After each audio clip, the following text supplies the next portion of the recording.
agora vai começar um debate, onde vão estar participando, junto com o Gil e com o Marcelo Tasso, nós três aqui no palco, tentando aprofundar um pouco o que foi apresentado aqui para vocês, discutir um pouquinho o que está acontecendo, qual a relevância desses temas para o mercado brasileiro. Agora, mais importante do que a gente forçar entre a gente é a participação com vocês, ou seja, essa é a hora da nossa interação, essa é a hora que eu gostaria muito que vocês participassem, ou pelo Twitter, usando a hashtag TS7, que ele está puxando aqui, essa hashtag, vai estar aparecendo no telão, ou pelo microfone, vocês podem estar levantando a mão, vão estar passando duas pessoas aí pelos corredores, com o microfone vocês fazem perguntas diretamente. Eu peço que quem quiser perguntas, fale o nome da empresa, o seu nome, e aí a pergunta. Então vamos ter mais ou menos aí 1 hora de debate, e seguido do debate, nós vamos ter o sorteio da IBES para quem participou da nossa pesquisa. Vamos lá.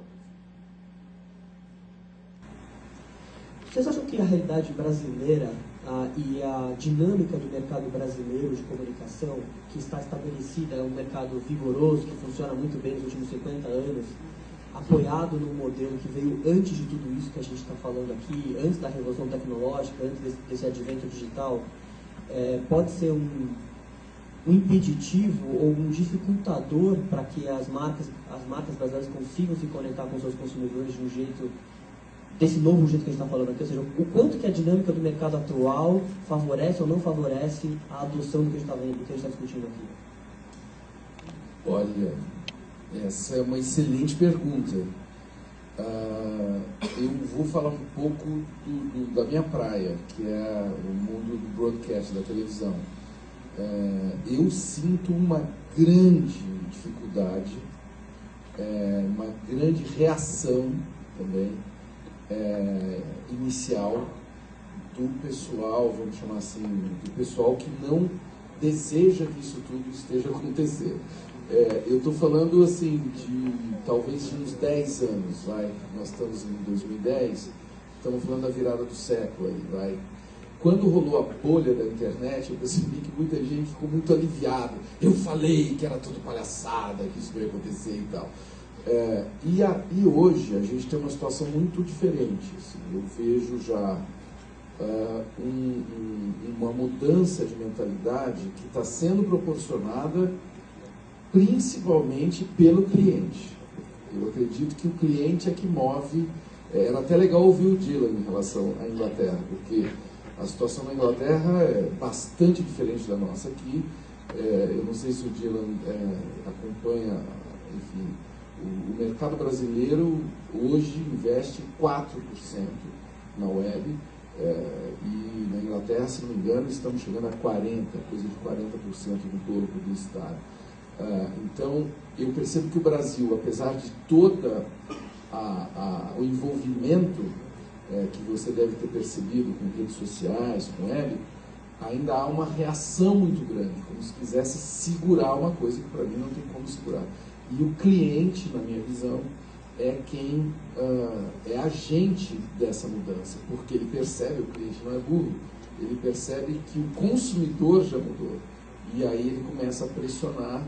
Eu estou falando aqui de mercado de imprensa escrita, de revistas, eu estou falando aqui de televisão, de rádios, que hoje sim, eu percebo que agências, evidentemente, de publicidade, que hoje percebem que existe uma grande oportunidade, um novo ambiente, e que o Brasil tem uma característica, na minha visão, criativa, de gostar da novidade. Talvez aí até em relação aos europeus, o brasileiro é mais despudorado, ele abraça a novidade. Nós temos uma palavra que a gente tem que ensinar para o Dylan, que é gambiarra.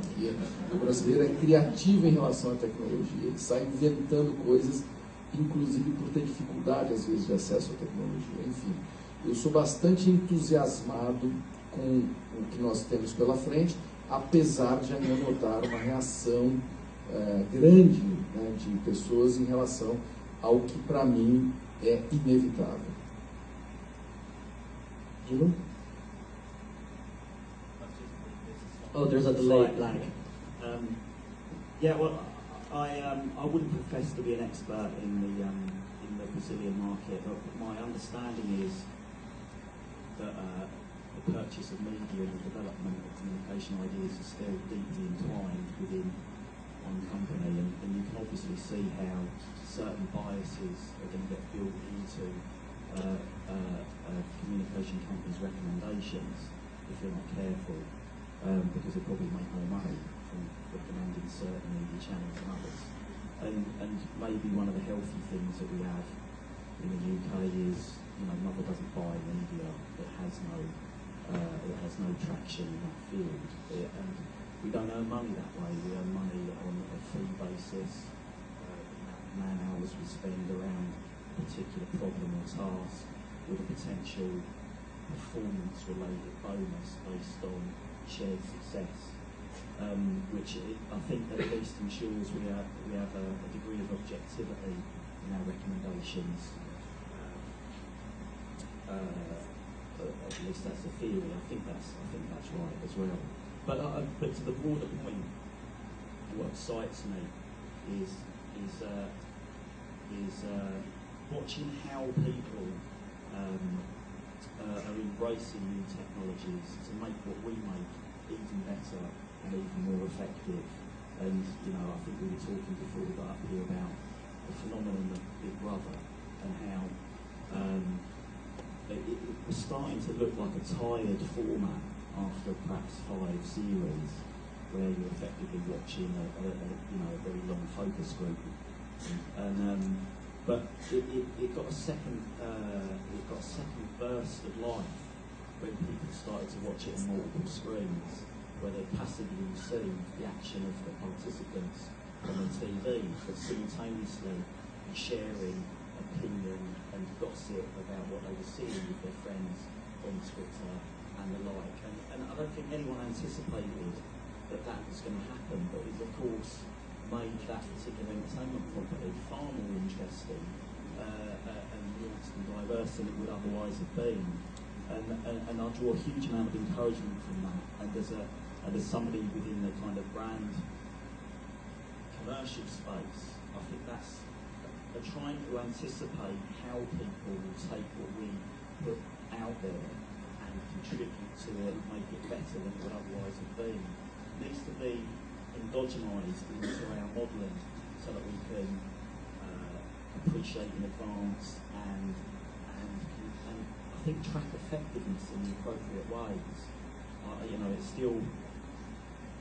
It still bothers me that whilst we've eliminated media bias from our recommendations, there is still an inbuilt bias in recommendations in the UK based around tracking studies and how we measure media effect. And so it feels like clients have invested huge amounts of money over 10 or 20 years to get statistically significant amounts of data on how people consume advertising communication. And therefore you've got like 10 statements that people watch at every tracking video to evaluate whether the new thing we've created is as successful as the old thing. But those measures are measuring something that we don't want to make anymore. So maybe we need to start changing the way we evaluate success in order to then change the sort of things that we're making in the first instance. Which is scary, but it's the right thing to do. Ou seja, acho que um pouco do que o João está compartilhando com a gente aqui, que eu acho muito relevante no nosso mercado, é, primeiro, o modelo de agências onde a compra de mídia e a parte da criação, a parte conceitual estão dentro da mesma agência, pode significar algum tipo de atraso no processo criativo, onde a construção da solução não está totalmente baseada na compra da mensagem, da compra do espaço publicitário. Então, acho que esse é um ponto do mercado brasileiro que pode gerar algum tipo de impacto nessa mudança que a gente está falando. Como fazer essa integração entre departamentos? Né? Como fazer com que, a partir do momento que eu vou fazer uma estratégia de comunicação que mexe com o produto, mexe com todos os pontos de contato com o consumidor, e não simplesmente eu estou ali no meu departamento de comunicação, como fazer para que isso funcione, para que esses silos dentro das empresas, esses departamentos, não sejam uma barreira para esse novo approach, nova forma das marcas chegarem aos consumidores?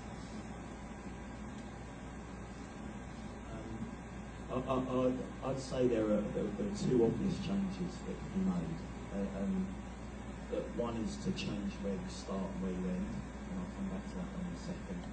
But also, there's something that Mother's done, and I'm not sure we were first, I'm not sure we're the only ones, but it certainly worked for us, which is we try to disintermediate the process.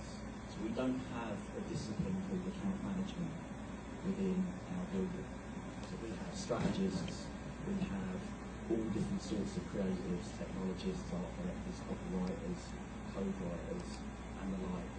And we have a kind of operational logistical discipline, which we call a mother, who just makes sure everything's done on time and budget. But what we don't have is a group of people who represent strategy or creative execution on behalf of practitioners. And what that's grown over a decade now is much more honest dialogue with clients. So we don't sit up in the office, develop a strategy and then tell somebody else to go out and sell it, or develop an idea and tell somebody else to go out and sell it and don't come back until it's sold. When a client wants to speak to us about art direction, they call their art director direct. When I speak to strategists, they speak directly. But when you're having a direct conversation, it becomes a much more honest one. And I think that nurtures a much more mature relationship and a relationship that's governed by shared listening rules. Pedi para o Marcelo compartilhar com a gente aqui, ele está comentando para fazer rapidinho um exemplo de uma empresa que entendeu esse jogo e desenvolveu uma estratégia de muito sucesso baseada nessa relação de diálogo com o consumidor, sem necessariamente fazer uso aí da mídia massiva. E me surpreendeu bastante ao nível de maturidade e de uma empresa que não está ali no first tier de empresas hypadas, multinational companies. Comenta um pouco com a gente, Marcelo. Bom, a gente está falando aqui da Anima, é uma empresa aqui de São Paulo que investe em educação.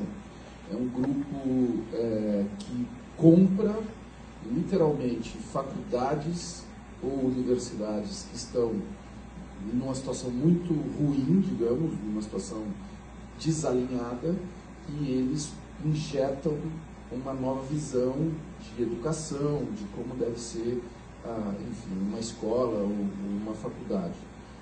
Eu conheci esse grupo em dezembro do ano passado, dezembro não, talvez tenha sido outubro, um pouco antes de terminar o ano, quando eu fui dar uma palestra no UniBH, que é uma faculdade de Belo Horizonte, de 60 anos, um grupo já muito tradicional, que estava muito difícil, uma situação muito difícil, mal das pernas, devendo muita grana, parecia o Banco Pan-Americano do Silvio Santos, enfim, estava realmente mal, e esse grupo entrou lá em eles tinham 6 meses que eles estavam lá. E me levaram lá para falar um pouco disso daqui que a gente está conversando. E tivemos uma identificação muito grande e eles falaram, puxa, você não pode ir embora depois dessa palestra, como é que a gente continua a nossa conversa? E aí a gente estabeleceu um contrato de 1 ano de consultoria e também de presencial. Eu iria uma vez por mês em Belo Horizonte e faria encontros presenciais com os alunos.